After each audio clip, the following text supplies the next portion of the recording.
Check out those noodles. They kind of look all dark and mysterious, and you betcha they are spicy. These are my Kung Pao chicken noodles. I'm such a big Kung Pao chicken fan, but for me it's got to have all the right things. Like, it has to have the really spicy element, the Szechuan peppercorns, all the right, aromas and fragrances. So we're going to make the right kind of Kung Pao chicken, throw in some noodles, and it's going to be good. I promise. So we're going to start with the marinade first of all. I'm going to do some soy sauce, some Shaoxing cooking wine, a little bit of honey. Just give that a whisk, that honey to dissolve in there.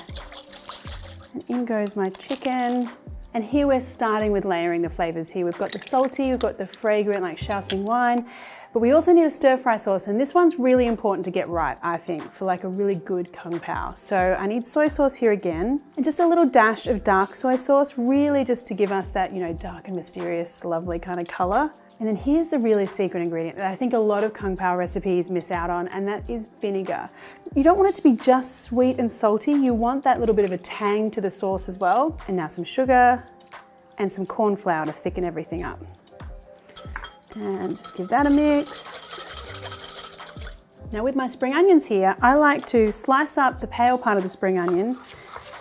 And this part of the spring onion has more of that onion flavor. So I like to treat it like an onion and stir fry it first. And then you have your green part here, and that becomes more of our garnish at the end. So I'm going to cut those into battens. And now let's get in here in the wok. Key here is to get your wok really nice and hot. Throw in some oil. And now the chilies. So for me, like, a Kung Pao is all about the spicy and the tingling, right? The spicy comes from the chilies, the tingling comes from the Szechuan peppercorns.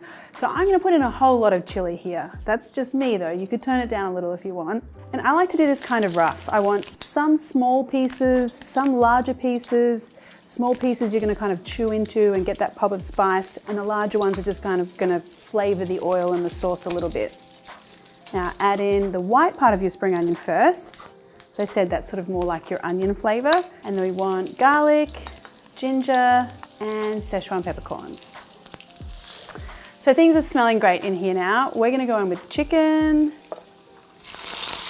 And you've got quite a bit of sauce in here. Now that's intentional, because what I wanna do is stir fry this until that liquid evaporates and really kind of clings to the chicken. And that way we're getting a really intensified kind of flavor. So give this a few minutes, toss it around every so often.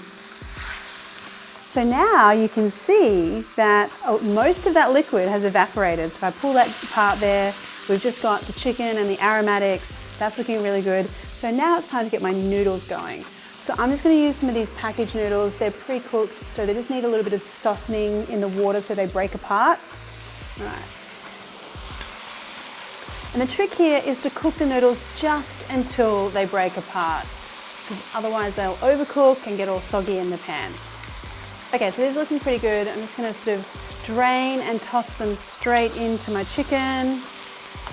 Now add your stir fry sauce, and then just toss all of this together until the sauce becomes lovely and thick, and each of those strands of noodles is lusciously coated. Put my spring onion in there. So now we can just serve these up. The last thing is just some roasted peanuts. And there you go, friends, Kung Pao chicken noodles. All right, let's get in here and try this.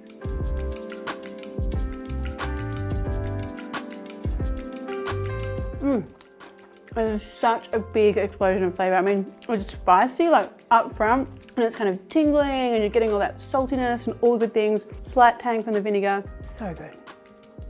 Yum. Hey, thanks for watching my video. I hope you liked it. I sure do love cooking and creating content for my channel.